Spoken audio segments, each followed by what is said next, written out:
ایمانداری کا لمحہ۔ حمزہ ایک نوجوان مسلمان تھا جو انگلستان میں ایک برطانوی خاندان کی دیکھ بھال میں زیر تعلیم تھا۔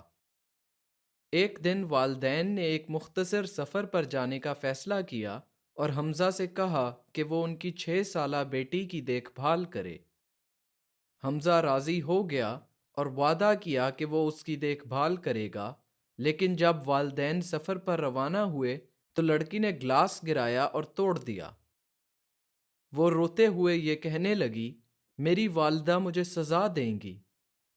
حمزہ نے اسے یقین دلایا کہ سب ٹھیک ہو جائے گا اور اس سے کہا کہ اگر اس کے والدین اس بارے میں پوچھیں تو وہ حمزہ کا نام لگا دے۔ جب والدین واپس لوٹے تو لڑکی نے حمزہ کی تجویز پر عمل کیا اور اپنے والدین کو بتایا کہ حمزہ نے گلاس توڑ دیا۔ لیکن اس رات وہ روتے ہوئے حمزہ کے پاس آئی اور اسے بتایا کہ وہ ساری رات سو نہیں سکی کیونکہ اس نے اپنی والدہ سے جھوٹ بولا اور یہ کہنے لگی کہ وہ صبح ہوتے ہی ان کو سب سچ بتا دے گی۔ جب اس کی والدہ کو حقیقت معلوم ہوئی تو وہ تصدیق کے لیے حمزہ کے پاس گئیں، اور جب حمزہ نے ان کو سب بتایا تو وہ غصے میں آ گئیں اور بولیں، میں نے اپنی بیٹی کی پرورش ایسی کی ہے کہ وہ کبھی جھوٹ نہ بولے، اور آج اس نے پہلی مرتبہ تمہارے کہنے پر جھوٹ بولا۔ میرا خیال تھا کہ تم مسلمان لوگ ایمانداری کی قدر کرتے ہو، جیسا کہ تمہارے رسول صلی اللہ علیہ وسلم نے فرمایا تھا، سچائی پر قائم رہو، بے شک سچائی تقویٰ ہے اور بے شک تقویٰ جنت میں لے جاتا ہے۔ یا ایھا الذین آمنوا اتقوا اللہ وکونوا مع الصادقین۔ تمہارے پاس اپنی چیزیں بند کر کر گھر چھوڑنے کے لیے 24 گھنٹے ہیں۔ میں اپنی بیٹی کو ایسے شخص کے ساتھ پلنے نہیں دوں گی جو اسے جھوٹ بولنے کی تلقین کرے۔ چنانچہ حمزہ اسلام کا نام خراب کرنے پر دل شکستہ ہو کر وہاں سے چلا گیا۔ اس نے اس رات قسم کھائی کہ چاہے کچھ بھی ہو جائے وہ پھر کبھی جھوٹ نہیں بولے گا۔ تعلیم مکمل کرنے کے بعد وہ اپنے ملک واپس آ گیا۔ وہاں وہ نماز پڑھنے کے لیے مسجد گیا، جہاں اس نے دیکھا کہ ایک تاجر کی گاڑی امام کو ٹکر مار کر بھاگ گئی ہے۔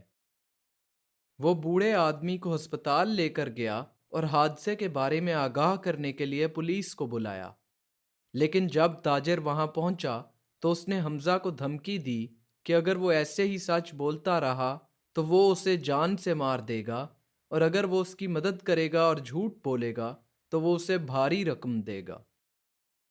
لیکن حمزہ نے اس کی کسی بات کی پرواہ نہیں کی اور امام کی مدد سے تاجر کو اس کے جرم کے نتائج بھگتنے پر مجبور کر دیا۔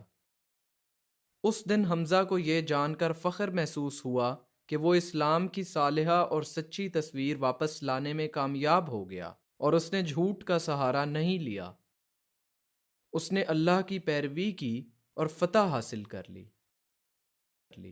یا ایھا الذین آمنوا اتقوا اللہ وقولوا قولا سدیدا يصلح لكم أعمالكم ويغفر لكم ذنوبكم ومن يطع الله ورسوله فقد فاز فوزا عظيما إنا عرضنا الأمانة على السماوات والأرض والجبال فأبين أن يحملنها وأشفقن منها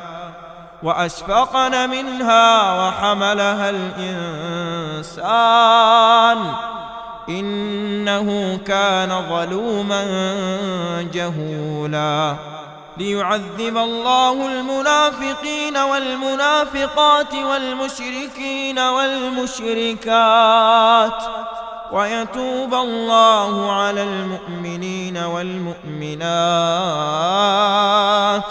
وكان الله غفورا رحيما۔